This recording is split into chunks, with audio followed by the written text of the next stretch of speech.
DD किसान, बदलते भारत की शान।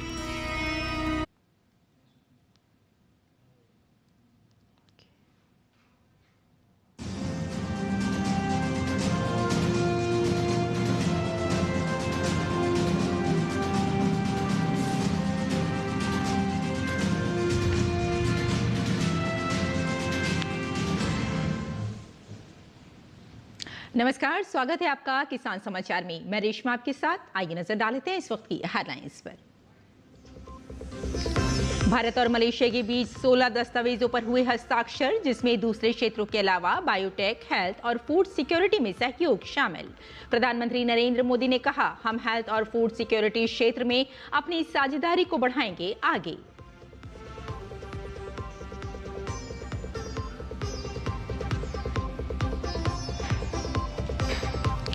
राष्ट्रपति द्रौपदी मुर्मू ने जगदलपुर के लालबाग मैदान में किया बस्तर पंडुम उत्सव का शुभारंभ। राष्ट्रपति ने की बस्तर की कला, संस्कृति और आदिवासी परंपराओं की प्रशंसा। कई जनजातियों ने दी पारंपरिक नृत्य, लोकगीत, वाद्य यंत्रों की प्रस्तुतियां।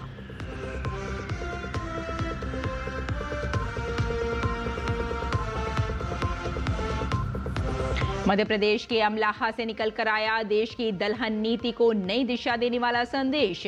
दलहन आत्मनिर्भरता मिशन का रोड मैप हुआ तय। भारत अब बनेगा दालों में आत्मनिर्भर ही नहीं, बल्कि सशक्त निर्यातक भी।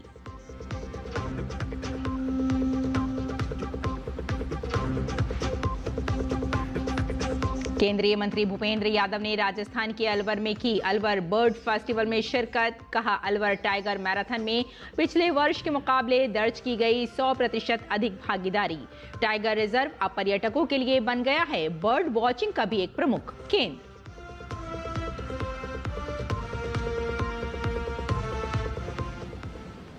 और अब समाचार विस्तार से।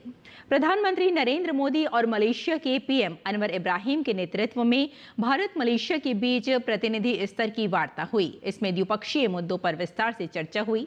प्रधानमंत्री नरेंद्र मोदी ने कहा, भारत मलेशिया के हित आपस में जुड़े हैं। भारत दोनों देशों के संबंधों को नई ऊंचाइयों तक ले जाने के लिए प्रतिबद्ध है। भारत मलेशिया के बीच कुल 16 दस्तावेजों पर हस्ताक्षर और आदान प्रदान हुआ, जिसमें आपदा प्रबंधन, स्वास्थ्य क्षेत्र, भ्रष्टाचार रोधी सहयोग, शिक्षा क्षेत्र, बिग कैट अलायंस, सेमीकंडक्टर, राष्ट्रीय सुरक्षा, नवीकरणीय ऊर्जा, बायोटेक, हेल्थ और फूड सिक्योरिटी में सहयोग शामिल है।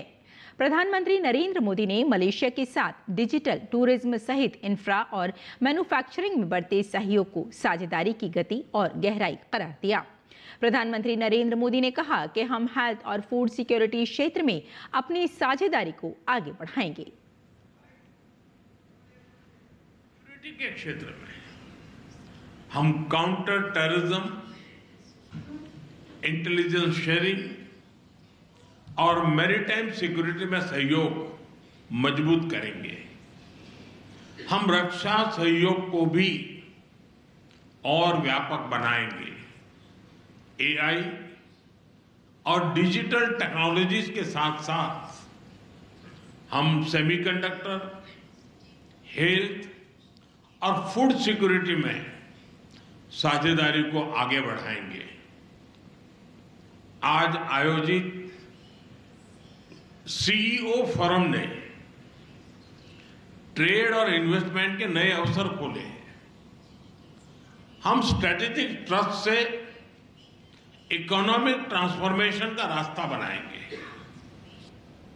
दालों में आत्मनिर्भरता सिर्फ लक्ष्य नहीं, अब राष्ट्रीय संकल्प बन चुका है। मध्य प्रदेश के अमलाहा से देश की दलहन नीति को नई दिशा देने वाला संदेश निकल कर आया है। खेत, किसान, विज्ञान और बाजार, इन चारों को एक सूत्र में पिरोने की ये पहल भारत की कृषि राजनीति में नया अध्याय जोड़ती है। केंद्रीय कृषि मंत्री शिवराज सिंह चौहान के नेतृत्व में दलहन आत्मनिर्भरता का रोड मैप अब जमीन से तय होगा। संदेश साफ है, किसान हित सर्वोपरि है और दालों में भारत आत्मनिर्भर ही नहीं, सशक्त निर्यातक भी बनेगा। मध्य प्रदेश के सीहोर जिले के अमलाहा स्थित खाद्य दलहन अनुसंधान केंद्र से शनिवार को देश की दलहन नीति और किसान केंद्रित कृषि विमर्श का नया अध्याय जुड़ा और केंद्रीय कृषि एवं किसान कल्याण और ग्रामीण विकास मंत्री शिवराज सिंह चौहान की अध्यक्षता में देशव्यापी दलहन क्रांति का आगाज हुआ। यहाँ आयोजित राष्ट्रीय दलहन परामर्श एवं रणनीति बैठक में केंद्रीय राज्य मंत्री, मध्य प्रदेश के मुख्यमंत्री डॉक्टर मोहन यादव, उड़ीसा के उप मुख्यमंत्री, कई राज्यों के कृषि मंत्री, शीर्ष वैज्ञानिक, ICAR-DA के प्रतिनिधि, प्रगतिशील किसान, FPO, बीज और दाल मिल प्रतिनिधि जुटे। संदेश साफ था, दलहन में आत्मनिर्भर भारत का रोड मैप अब खेतों के बीज से तय होगा, दिल्ली के फाइलों के कमरों से नहीं। कृषि मंत्री शिवराज सिंह चौहान ने कहा कि हमारा लक्ष्य है कि दालों की उत्पादकता बढ़ाई जाए। हम उन्नत बीज विकसित कर रहे हैं ताकि उत्पादन बढ़े और किसानों को फायदा हो। रिसर्च और प्रयोग होंगे यहाँ। ICAR अलग से रिसर्च और प्रयोग कर रहा है। हमारा संकल्प है कि हम मसूर हो, चना हो, उड़द हो, बटरा हो, मूंग हो, इनकी उत्पादकता बढ़ाएंगे, इनका उत्पादन बोने पे ज्यादा मिले इसकी कोशिश करेंगे। उन्नत बीज हम लगातार बना रहे हैं। इस बैठक में एक ओर जहां दलहन आत्मनिर्भर भारत मिशन का रोड मैप तय हुआ, तो दूसरी ओर केंद्रीय कृषि मंत्री शिवराज सिंह चौहान ने स्पष्ट संदेश दिया कि अब भारत दालों का निर्यात बनेगा। हालिया अंतर्राष्ट्रीय समझौते के बावजूद भारत के किसानों के हितों पर जरा सी भी आंच नहीं आने दी जाएगी और सरकार किसान को सहायता प्रदान करेगी। जो आसपास के किसान हैं उनसे मैं कह रहा हूं, मैं आपसे भी निवेदन कर रहा हूं, आपको तो बीज अभी जो मिशन है उसके अंतर्गत हम क्लस्टर डेवलप करेंगे। हर किसान को जो क्लस्टर के अंतर्गत आएगा हम बीज का किट भी देंगे और 1 हेक्टेयर के लिए 10,000 रुपया भी दिया जाएगा किसान को कि वो आइडियल खेती करे उसमें। अमलाहा में हुई इस राष्ट्रीय बैठक के माध्यम से शिवराज सिंह चौहान ने 2 स्पष्ट राजनीतिक और नीतिगत संदेश दिए। पहला, अंतर्राष्ट्रीय समझौते के बावजूद भारत के किसानों के हितों पर आंच नहीं आने दी जाएगी और दूसरा, दलहन में आत्मनिर्भर भारत को केवल नारा नहीं बल्कि वैज्ञानिक शोध, नीति, MSP, बीज सुधार और बाजार के माध्यम से जमीन पर उतारा जाएगा। उन्होंने कहा कि विपक्ष का डर फैलाने वाला अभियान आज तथ्यों के सामने कमजोर पड़ गया है और देश के किसान देख रहे हैं कि उनके हितों की रक्षा करते हुए भारत आगे बढ़ रहा है। अमलाहा से निकले इस संदेश के साथ अब दलहन आत्मनिर्भर भारत मिशन और तेजी से आगे बढ़ेगा और भारत को दालों के मामलों में आत्मनिर्भर और सशक्त बनाने की दिशा में यह बैठक एक महत्वपूर्ण मील का पत्थर साबित होगी। श्रेष्ठ द्विवेदी की रिपोर्ट, DD न्यूज। भोपाल में भारत अमेरिका अंतरिम व्यापार समझौते पर केंद्रीय मंत्री शिवराज सिंह चौहान ने कहा, पीएम मोदी ने अपने वादे के अनुसार इस समझौते में किसानों के हितों का पूरा ध्यान रखा है। साथ ही ऐसे किसी भी कृषि उत्पाद को डील में शामिल नहीं किया गया है जिसमें भारतीय किसानों को नुकसान हो। हमारे वो सारे कृषि उत्पाद जो हमारे किसानों की मूल ताकत है, उन सबको इस समझौते से बाहर रखा गया है। राष्ट्र हित सर्वोपरि, किसान हित सर्वोपरि। प्रधानमंत्री जी ने कहा था मैं देश नहीं झुकने दूंगा और किसानों के हितों पर कोई आंच नहीं आने दूंगा। आप इस ट्रेड डील में देखेंगे कि ये दोनों चीजों का पूरा ध्यान रखा गया है। साथ ही शिवराज सिंह चौहान ने बताया कि सोयाबीन, मक्का, चावल, गेहूं, चीनी, अनाज, पोल्ट्री, डेयरी, केले, स्ट्रॉबेरी, चेरी, खट्टे फल, हरी मटर, काबुली चना, मूंग, तिलहन, एथेनॉल, तंबाकू जैसे उत्पादों पर कोई टैरिफ में छूट नहीं दी गई है। हमारे मुख्य फसलों, फलों और डेयरी उत्पादन के लिए अमेरिका के लिए कोई द्वार नहीं खोला गया है। अगर कृषि और कृषि उत्पादों को देखें तो मित्रों, भारतीय किसानों को नुकसान हो ऐसा कोई उत्पाद सम्मिलित नहीं किया गया है। सभी ऐसी वस्तुओं को समझौते के बाहर रखा गया है। आप देखेंगे सोयाबीन, मक्का, चावल, गेहूं, चीनी, मोटे अनाज, पोल्ट्री, डेयरी, केले, स्ट्रॉबेरी, चेरी, खट्टे फल, हरी मटर, काबुली चना, मूंग, तिलहन, इथेनॉल, तंबाकू जैसे उत्पादों पर कोई टैरिफ में छूट नहीं दी गई है। उत्तर प्रदेश के मुख्यमंत्री योगी आदित्यनाथ ने भारत अमेरिका के बीच हालिया ट्रेड डील व्यापार समझौते को मेक इन इंडिया के लिए ऐतिहासिक और भारतीय उत्पादों के लिए वैश्विक बाजार खोलने वाला बताया है। उन्होंने पीएम मोदी को इस इंडिया फर्स्ट समझौते के लिए धन्यवाद दिया, जो 2026 के अनुसार यूपी के निर्यात, एमएसएमई, किसानों और कालीन जैसे स्थानीय उद्योगों ओडीओपी को नई ऊंचाइयां देगा।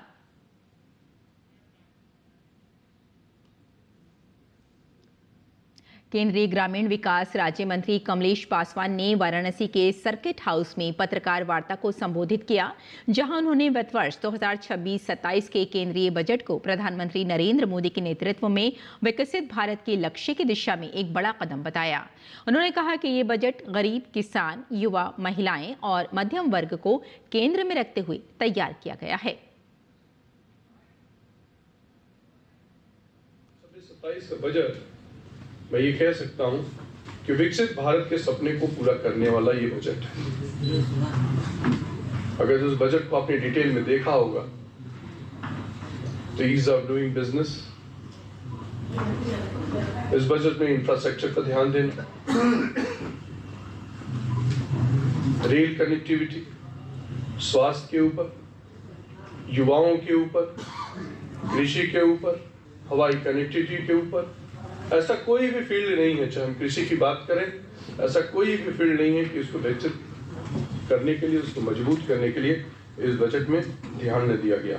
मुख्यमंत्री मोदी जी के नेतृत्व में जब ये हाई स्पीड ट्रेन जब बनेगी तो दिल्ली से बनारस की दूरी मात्र से 3 घंटे की रह जाएगी। एक तो समय का भी बचत होगा और दूसरा विकास की गति और तेज होगी।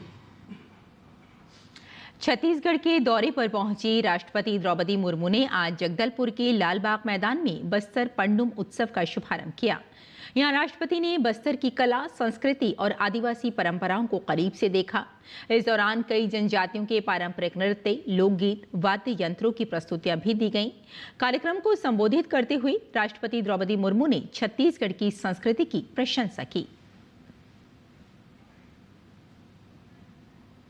बस्तर के लोग जीवन को उत्सव के रूप में जीते हैं। जीवन जीने का ये तरीका सभी देशवासी बस्तर के निवासियों से सीख सकते हैं। पिछले वर्ष आयोजित बस्तर पंडुम के माध्यम से बस्तर की जनजातीय संस्कृति की झलक देश भर के लोगों ने देखा है।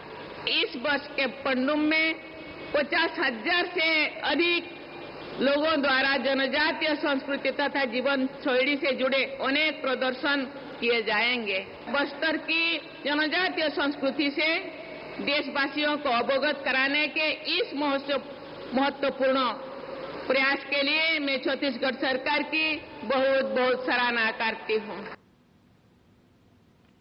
छत्तीसगढ़ की जनजातीय पहचान और लोक संस्कृति का सबसे बड़ा उत्सव बस्तर पंडुम महोत्सव शुरू हो गया है। राष्ट्रपति द्रौपदी मुर्मू ने शनिवार को महोत्सव का शुभारंभ किया। महोत्सव में पहुंचे लोगों से डीडी न्यूज के वरिष्ठ संवाददाता सोमेश पटेल ने खास बातचीत की है।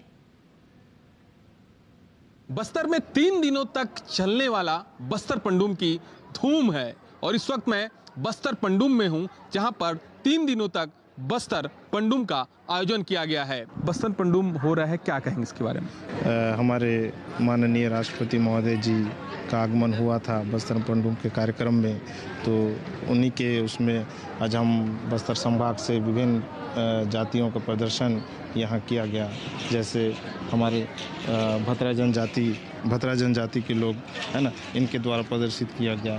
पहले का बस्तर और अब नया बस्तर, किस तरह से बस्तर बदला है, बताइएगा। अभी जैसे पहले का बस्तर में देखा जाए तो यहाँ नक्सलवाद थे, नक्सलवाद भी ख़त्म हो गए और अभी नए नए उसमें हमारे बस्तर आगे बढ़ ही रहा है। और हमारे जो संस्कृति है, जो संस्कृति हमारे पुराने समय से जो चल रही है, वो तो संस्कृति को हम बचा के रखना है। और नक्सलवाद की बात है तो नक्सलवाद तो यहाँ से तो धीरे धीरे ख़त्म ही हो गया है। अंदर गांव से कि हम उधर से कोई नहीं देखते थे, तो हम यहाँ पे लाके प्रदर्शित कर रहे हैं।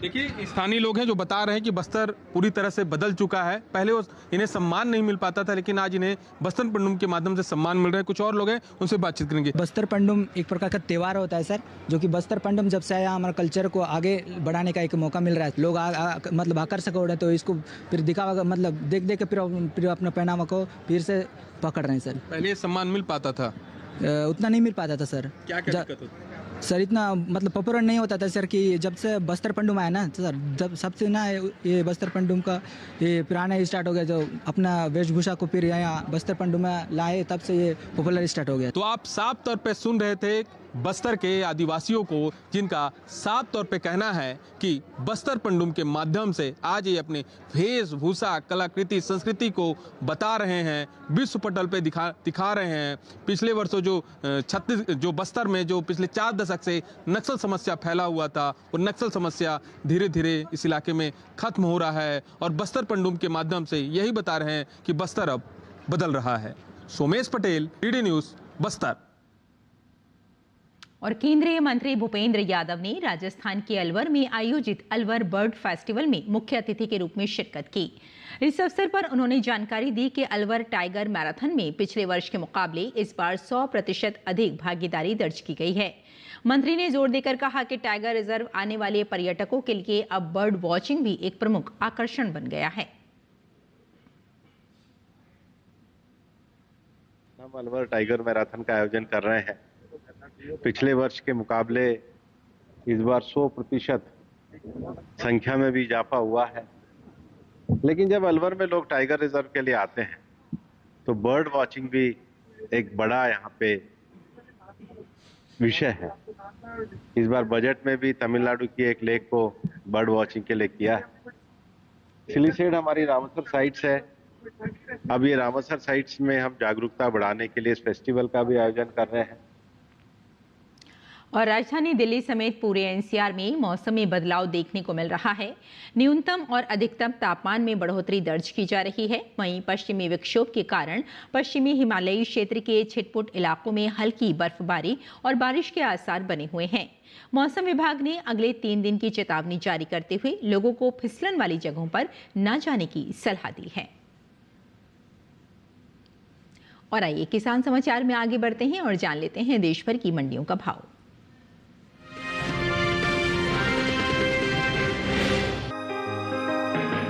देश की ज्यादातर मंडियों में इन दिनों खीरे की आवक पहले की तरह ही सामान्य बनी हुई है।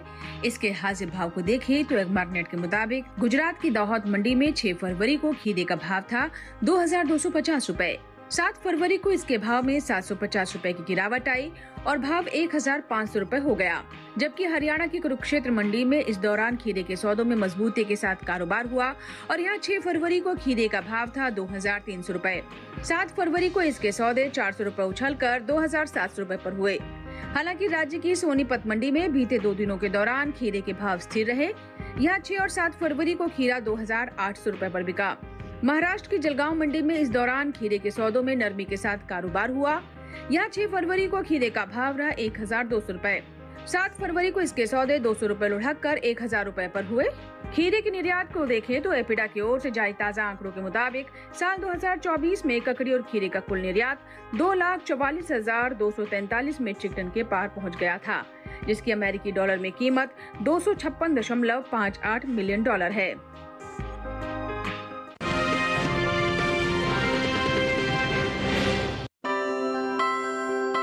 भारत बागवानी फसलों में दुनिया का दूसरा सबसे बड़ा उत्पादक देश है और यहाँ उगाई जाने फसलों में अनार फलों में प्रमुख है। महाराष्ट्र, गुजरात, कर्नाटक, राजस्थान और आंध्र प्रदेश जैसे राज्य देश में अनार की पैदावार करने वाले प्रमुख राज्य हैं। वित्त वर्ष 2023-24 के दौरान भारत ने 72,011 मीट्रिक टन अनार का निर्यात किया, जिसकी अमेरिकी डॉलर में कीमत करीब 69.08 मिलियन अमेरिकी डॉलर है। भारतीय अनार की अंतर्राष्ट्रीय बाजार में मांग लगातार बढ़ रही है, जिसके चलते निर्यात में लगातार बढ़त देखने को मिल रही है। वित्त वर्ष 2024-25 में भी अनार के निर्यात में अच्छा इजाफा हुआ और अप्रैल 2024 से जनवरी 2025 की अवधि के दौरान भारत से अनार का निर्यात 69.76 मिलियन अमेरिकी डॉलर तक पहुंच गया, जो पिछले वर्ष की समान अवधि की तुलना में 21% की वृद्धि को दर्शाता है। ये वृद्धि न केवल अनार की गुणवत्ता और उत्पादन क्षमता का प्रमाण है, बल्कि अंतर्राष्ट्रीय बाजार में भारतीय फलों की मजबूत स्थिति को भी दर्शाती है। भारत अनार का निर्यात संयुक्त अरब अमीरात, बांग्लादेश, नेपाल, नीदरलैंड, सऊदी अरब, श्रीलंका, थाईलैंड, बहरीन, ओमान और अमेरिका करता है। इन देशों में भारतीय अनार अपनी मिठास, गुणवत्ता और लंबे शेल्फ लाइफ के कारण खासा लोकप्रिय है। फिलहाल मंडियों में अनार की आवक सामान्य है। शनिवार के दिन एगमार्कनेट के मुताबिक गुजरात की पोरबंदर मंडी में 6 फरवरी को अनार का भाव था 4,000 रुपए। 7 फरवरी को इसके भाव में कोई बदलाव देखने को नहीं मिला और अनार 4,000 रुपए पर बना रहा। हिमाचल प्रदेश की कांगड़ा मंडी में बीते 2 दिनों के दौरान अनार के भाव स्थिर रहे। यहाँ 6 और 7 फरवरी को कांगड़ा में 14,500 रुपए पर बिका। तमिलनाडु के वेल्लोर मंडी में इस दौरान अनार के सौदों में गिरावट के साथ कारोबार हुआ। यहाँ 6 फरवरी को अनार का भाव था 18,500 रुपए। 7 फरवरी को इसके सौदे 1,500 रुपए गिरकर 17,000 रुपए पर हुए।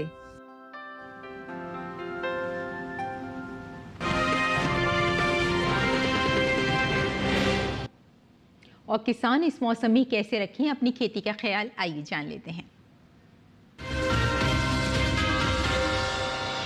नमस्कार, आप देख रहे हैं डीडी किसान। मैं हूं एआई कृष और आज हम भारत के विभिन्न राज्यों में होने वाली खेती किसानी से संबंधित सलाहों के बारे में पूरी जानकारी देंगे। पश्चिमी पंजाब में दिसंबर में बोई गई गेहूं की फसल में दूसरी सिंचाई करें। जिन पौधों में फ्लैग स्पॉट रोग दिखाई दे उन्हें खेत से निकालकर जला दें ताकि रोग न फैले। गेहूं के खेतों में पीली रतुआ रोग की लगातार निगरानी जरूरी है और रोग के लक्षण दिखते ही अनुशंसित फफूंदनाशी का छिड़काव करें। तिलहनी फसलों को ठंड से बचाने के लिए हल्की सिंचाई लाभकारी रहेगी। पश्चिमी पंजाब के असमलत मैदानी इलाकों में गर्मी की सब्जियों की बुवाई के लिए खेत तैयार करें। गेहूं और सरसों में जरूरत के अनुसार सिंचाई करें।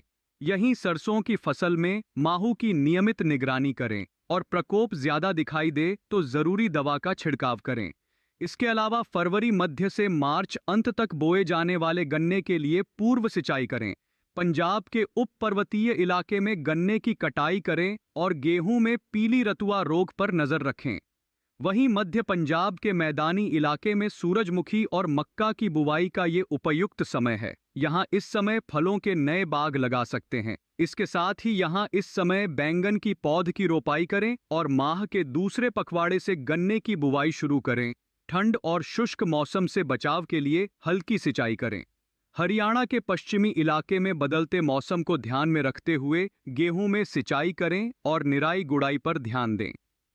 यहाँ ज्यादा नमी के कारण आलू और टमाटर में अगेती झुलसा रोग की संभावना है, इसलिए नियमित निगरानी जरूरी है।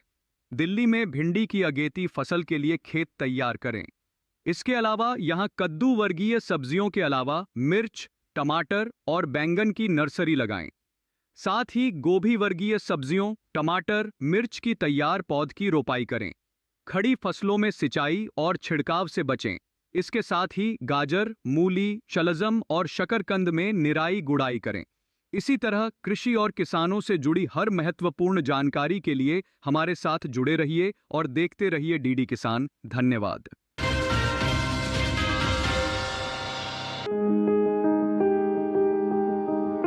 राजमा की बुआई के लिए अभी का समय उपयुक्त है। बुआई से पहले खेत को अच्छी तरह जोतकर मिट्टी को भुरभुरा बना ले। बोते समय कतार से कतार के बीच की दूरी 30 से 40 सेंटीमीटर के बीच होनी चाहिए, जबकि बीज से बीज का फासला 10 सेंटीमीटर के करीब रखें। राजमा के लिए 2-3 बार सिंचाई की जरूरत होती है। बुआई के 4 हफ्ते बाद पहली सिंचाई करें, लेकिन ये सिंचाई हल्की ही होनी चाहिए। बाद में 1 माह के अंतराल पर सिंचाई करते रहें। पहली सिंचाई के बाद निराई गुड़ाई कर लें। गुड़ाई के समय थोड़ी सी मिट्टी पौधों पर चढ़ा दें। इससे फलियां लगने पर पौधे गिरेंगे नहीं। राजमा को मोज़ेक रोग लग जाता है। पत्तियों पर इसका असर दिखते ही कृषि वैज्ञानिक की सलाह से उचित दवा का छिड़काव करें। साथ ही जिन पौधों में बीमारी लगी है उन्हें निकाल कर पहले ही फेंक दें। राजमा की फसल में सफेद मक्खी या माहू कीट भी लग जाता है। राजमा की फलियां 125 से 130 दिन में पककर तैयार हो जाती हैं। कटाई के बाद फसल को 1 दिन के लिए खेत में पड़ी रहने दें। बाद में मड़ाई करके दाना निकाल लें। मड़ाई समय पर करें, वरना फलियां चटक जाती हैं और दाने खुद ब खुद बाहर निकल आते हैं। 1 हेक्टेयर फसल से आमतौर पर 15 से 20 क्विंटल तक राजमा की पैदावार ली जा सकती है।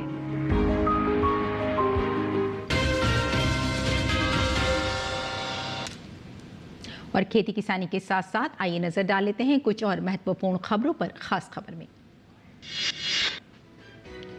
हरियाणा के फरीदाबाद में 39वें सूरजकुंड अंतर्राष्ट्रीय शिल्प मेले में शनिवार शाम झूला टूटने से बड़ा हादसा हुआ। झूले पर कुल 26 लोग सवार थे, जिन्हें बचाने के दौरान ड्यूटी पर तैनात इंस्पेक्टर जगदीश प्रसाद ने अपनी जान गंवा दी। इस हादसे में घायल लोगों को नजदीकी अस्पताल में भर्ती कराया गया है, जहां उनसे मुलाकात करने खुद हरियाणा के डीजीपी अजय सिंघल पहुंचे। उन्होंने घायलों से मिलकर हादसे की जानकारी ली और उनका हालचाल जाना। बैंक ऋण धोखाधड़ी के मामले में राउज एवेन्यू स्थित विशेष न्यायाधीश की अदालत ने अमीरा प्योर फूड्स प्राइवेट लिमिटेड के उच्च अधिकारियों को भगोड़ा आर्थिक अपराधी घोषित किया।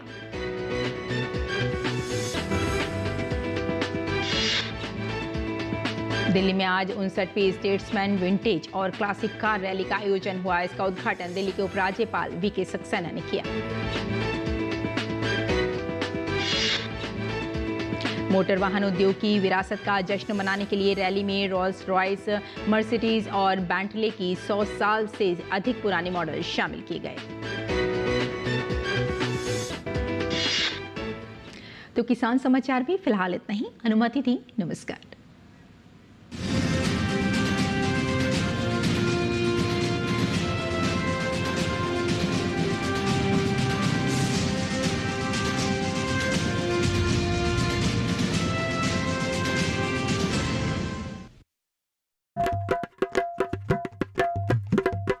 कुछ नया सोचने की हिम्मत, कुछ कर गुजरने का जुनून,